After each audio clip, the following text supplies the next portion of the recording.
In this episode, we will uncover the mysterious and heartbreaking case of Sarah Rares. A young mother was discovered dead in her own house. Detectives thought the answer was obvious from the very beginning of the case. But the more they dug, the stranger and more confusing things they found. There was a big surprise when they finally found out the truth. Even the most experienced detectives were shocked. Sarah Williamson was born in Florida on June 20, 1963. Because her dad was in the Army, the family lived on a military base for a while before settling down in Albuquerque, New Mexico. While she was in school, Sarah quickly became known for her skills in math. Turned out that she had a very high IQ and she got great grades with almost no work. The books she liked to read most were crime stories, and by the end of high school, she was already thinking about writing her own. Also, she was active and friendly, had lots of friends, and adored spending time with her bigger sister. She went to a university not far from Albuquerque after high school and got a degree in math. So she could study. She met a guy named Cohen, and when they were both done with school, they got married. Sarah was going to get her master's degree in statistics, but she got a great job offer at a military base instead. She and her husband moved to Maryland and she got a job as a statistical analyst with the National Security Agency. Sarah quickly showed that she was a skilled problem solver who could handle any size task. It was a big step forward in her career. At about the same time, she started writing her own crime book about a mathematician who solves a murder. Sarah's marriage to her husband started to fall apart after 3 years, and in the end, they agreed to get a divorce. She kept working at the NSA and also chose to finally get her master's degree in statistics. Sarah started going to Johns Hopkins University in the evenings and met a student named Lorenzo there. She was 27 years old and he was 25. Lorenzo was going to school to get a degree in business and finance. He had been married before, just like Sarah. They started going out together, and when Sarah finished her master's, she married him. They moved to Elkridge, a wealthy neighborhood just outside of Baltimore where they stayed. After 3 years, they had a son. But Lorenzo started to pull away from his family almost as soon as he was born. His behavior changed a great deal. He started to watch Sarah's every move and didn't seem to care much about their child. Sarah finally chose to start the divorce process. Lorenzo went back to living with his parents who were close by. They decided that their son would stay with them on the weekends, and with Sarah the rest of the time. Sarah was 35 years old and her son had just turned 1. Thursday, November 13, 1998, she dropped him off at Lorenzo's house. The next day, she went to see her best friend, Laura. Laura thought Sarah would call her when she woke up on Sunday morning because they had planned to talk. But Sarah never did. She didn't answer when Laura tried to call her. Laura then saw that she had a message waiting for her. It was left at 8:46 p.m. the night before, while she was already sound asleep. After that, you had to call in to listen to your message to see who had called. Laura thought it might be Sarah though, so she pressed play. She was horrified when she heard chaos on the queue. First as strange noises, and then as a woman screaming and a fight. It seemed like someone was being attacked right now. Laura called the cops right away because she was scared. It seemed like Officers someone was being were sent to attacked her right house now. to check Laura on Sarah called the after she officers asked were them sent to. to her house Their to first check on thought Sarah was that the after window she next asked to them the front door was broken, but the door was locked, and when they knocked, no one answered. They went around the building until they found the back sliding glass door that wasn't locked and went inside. Right away, the fact that the alarm system on that door was still set off stood out. This didn't make any sense. The warning should have gone off if someone broke in through the front door. They saw something horrible when they walked into the living room. Sarah's body was all over the floor in a huge pool of blood. It was all over the walls, the furniture, and even the roof. Officers quickly searched the rest of the house for Sarah's baby because they were afraid the worst. They thought he might have been kidnapped right away because they didn't know he was with his father. While officers worked on cleaning up the crime scene, Sarah's body was sent to the medical examiner.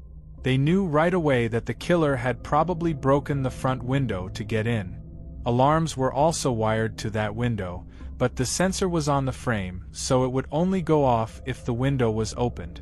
It didn't go off when I broke the glass. Bloody prints on the window showed that the burglar also used it to leave. Investigators saw something strange inside. The VCR wasn't there. Someone had taken all the VHS tapes out of a drawer in the living room and spread them out on the floor. While someone was looking for something, every cabinet door in the kitchen was thrown open. At first glance, it looked like a break-in, but police quickly began to doubt that. Sarah's laptop and cash were on the kitchen table, but not being used. It seemed like the scene had been set up to look like a break-in, but there was a much darker reason behind it. The autopsy made that idea even stronger. Sarah had cut wounds all over her body from multiple stab wounds. The amount of violence alone suggested that he was very angry or hateful towards her. Also, police couldn't figure out why the killer broke the front window. The back of the house, which faced the woods, would have been a much better way to get in without drawing attention to itself. They thought the attacker might have known how the alarm system worked and knew that breaking the glass in the back door would probably set it off. Forensics didn't find any fingerprints or other strong proof that could be used. There was so much blood that they could only pick it up and hope that somewhere in the mess they could find the killer's DNA if he had cut himself during the brutal attack. While this was going on, police searched the garden and found what they thought was the murder weapon: a machete.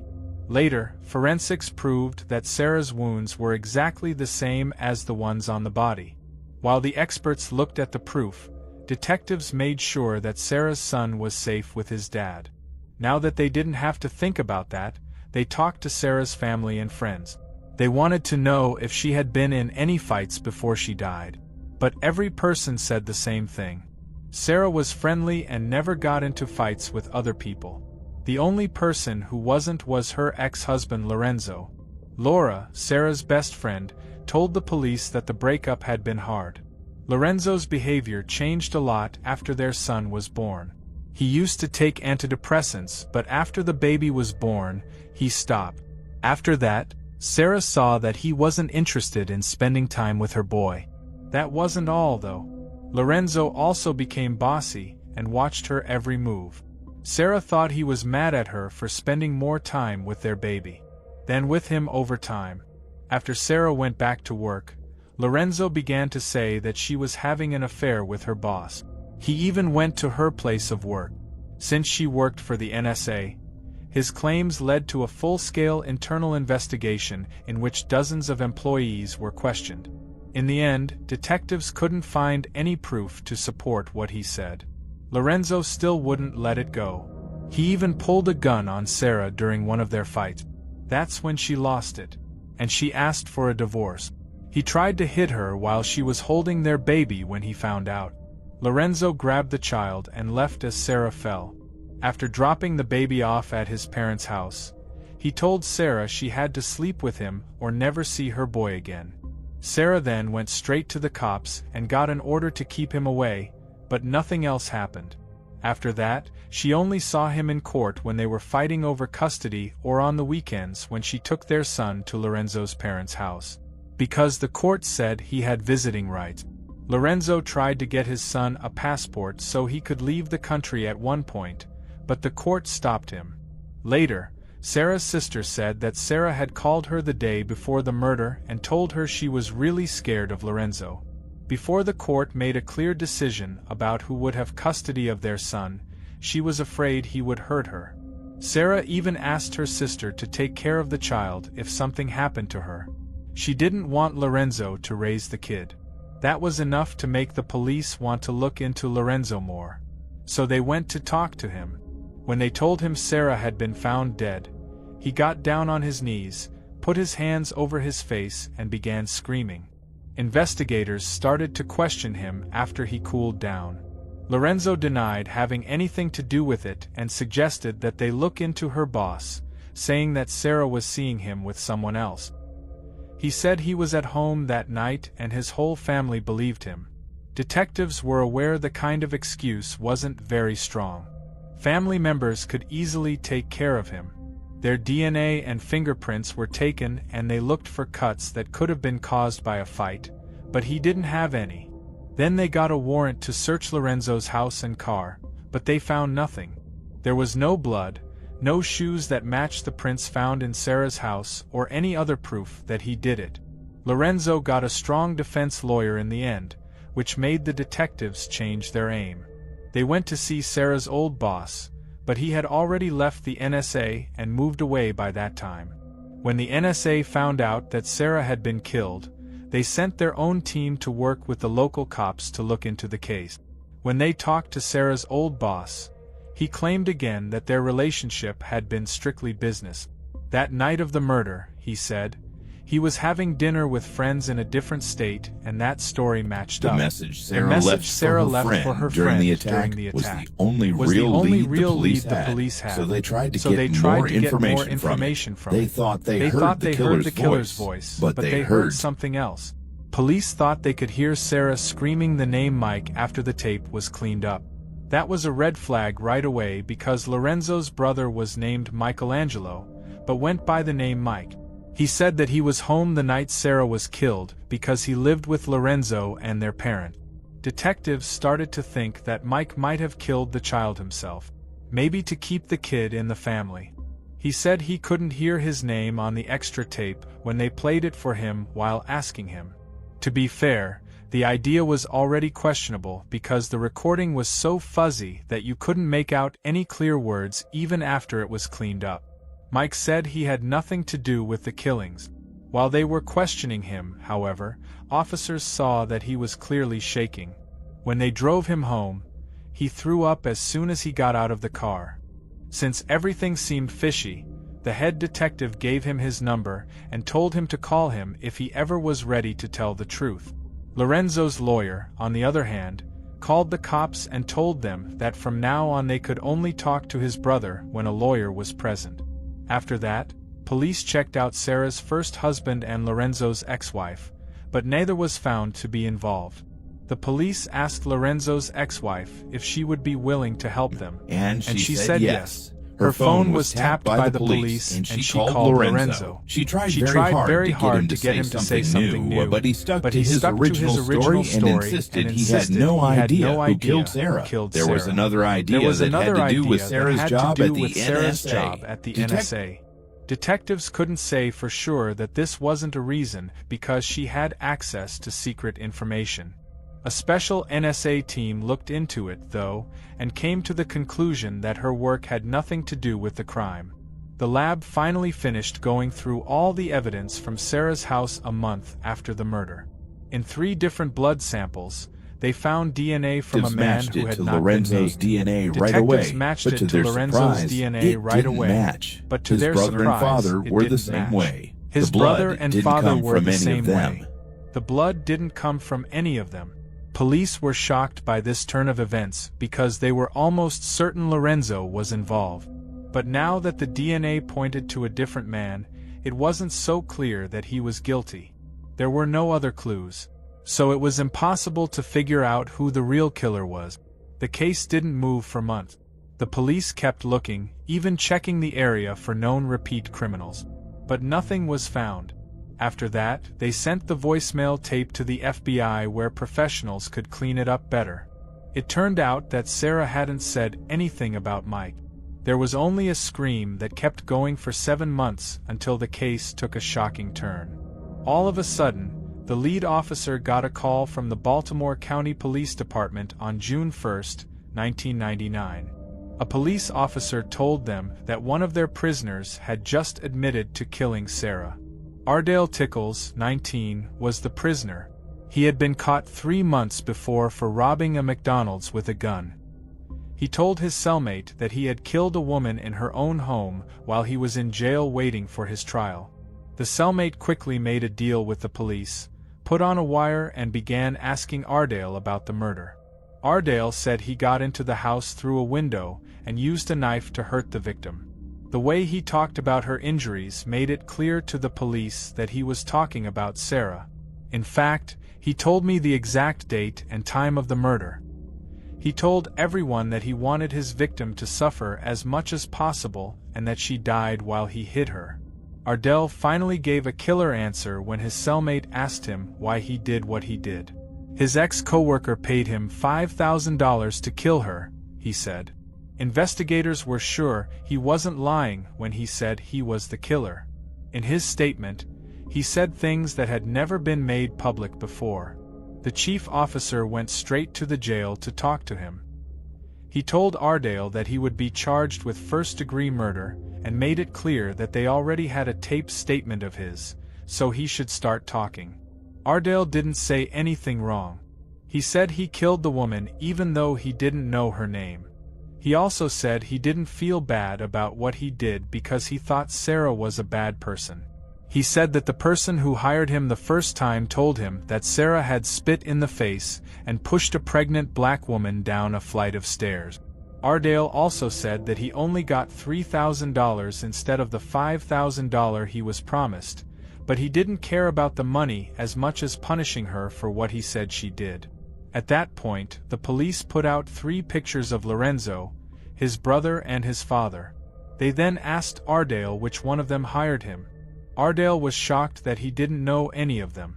He said that the person who hired him wasn't a man at all, but a lady. He didn't know her name though. That made me wonder even more. He worked with this woman, but he had no idea who she was. What kind of woman would want Sarah dead? But one thing was clear. This woman knew Sarah very well. A few days before the murder, she drove Ardell to Sarah's house and told him that Saturday would be the best day to attack because Sarah would be home alone. She even told him how her alarm system worked and told him not to mess with it, so the neighbors wouldn't hear anything. Now that they had a new clue, agents turned their attention to finding the woman who was behind it all. Ardell had worked as a laundry worker in a nursing home in Baltimore, so the cops looked at the list of employees in the hopes that he would recognize someone. What they found, though, was much more shocking. One name on the list made them know right away who the strange woman was. Amelia was her name, and she was Lorenzo's mom. When the police went back to the jail, they showed Ardell a picture of Amelia. Without any doubt, he said that she was the one who hired him. It really shocked him when he found out that Amelia wasn't just a stranger. She was Sarah's spouse's mother. He told her that Amelia often brought the boy to work, and he thought she was just watching the kid. Ardell was shocked when he found out that the boy was actually Sarah's son. He said the only reason he agreed to kill Sarah was because he thought she was racist, and wanted to punish her for that. He knew now, though, that he had been tricked from the start. He was the only one who had already done what he had done. Also, the officers still had a big job to do. Amelia wasn't locked up just because Ardell told the truth. To prove she planned the murder, they needed hard proof. Detectives talked to people who worked at the nursing home and found a woman who was willing to help them in exchange for being completely protected. To help Ardell become a killer, she told them. He had asked her to rent a car for him on the day of the murder because he was too young to do it himself. She believed he was kidding and agreed with him. But Ardell brought the rental back a few hours later and his boots were covered in blood. It was after he got rid of the devil that he asked her for help. They took him to an empty lot and set fire to his bloody boot. 2 cops stopped them on their way back to the car. The police searched the car and even found a bloody knife handle under the seat. They could have arrested both of them, but instead, they just took the knife and left. As they looked deeper, they found that Sarah's mother-in-law had taken out $2,500 in cash just a few weeks before the murder. Soon after, Ardell put almost the same amount of money into his own bank account. This made it impossible to ignore the link. The DNA from Ardell and the DNA from the knife were a perfect match when they were compared in the lab. That was enough to prove he killed someone. The police then went after Amelia right away. She was taken to the station and called Lorenzo. He didn't even ask her why she was probably going to jail. He reacted in a strangely calm way. Amelia then wouldn't answer any more questions and asked to be represented by a lawyer. The lead detective chose to lie because he knew that the information they had might not be enough to get someone convicted. He told her that they would never see the child again if they found proof that Lorenzo knew about the killings. She sat in that room for several hours before giving up. She gave up her right to a lawyer and told the police she was ready to admit. She told him that she had never really liked Sarah and believed that she was rude. Following the birth of the child, things grew worse. Never paid attention Sarah to never Amelia paid when attention she to said Amelia when she said she thought Sarah wasn't raising him right. The tension kept growing over the next few months, and they fought more and more often.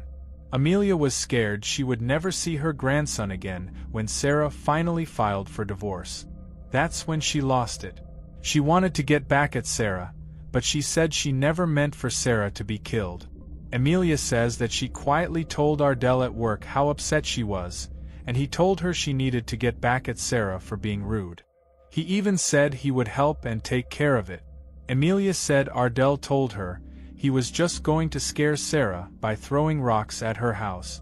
Detectives didn't believe that story, especially since Amelia had paid him a lot of money for something as small as throwing some stones across the room. Amelia finally said that no one else in her family, not even Lorenzo, knew about her participation. Investigators never found any proof that wasn't true. Lawyers for the government sent the case to court. Ardell was the first person to go to court. He said Amelia had lied to him and got him to kill a woman who wasn't guilty. He even said that he had been praying for Sarah and her family for months, but the judges didn't change their minds. So he was given a life sentence without the chance of parole. Amelia's hearing started in January 2000, but none of her family members showed up. There was a lot of proof against her, even though her lawyer tried to say there wasn't enough to directly link her to the murder. She was also given a life term with no chance of parole in the end. On appeal in 2009, she said Sarah didn't deserve to die and that she had forgiven her a long time before. This questionable comment didn't change anything. The original sentence stood. Sarah's son, on the other hand, kept living with his dad. Lorenzo got married again in the end and had 3 more children. He died on February 8, 2023 and was 57 years old. Amelia is still serving her life term, even though she is 89 years old now. Ardell was finally able to get parole, but when he tried to get it in 2024, it was turned down. He is still in jail right now. Thank you for watching this true crime case. Don't forget to share your thoughts in the comments, and make sure to like and subscribe for more stories. Stay safe, and I'll see you in the next video.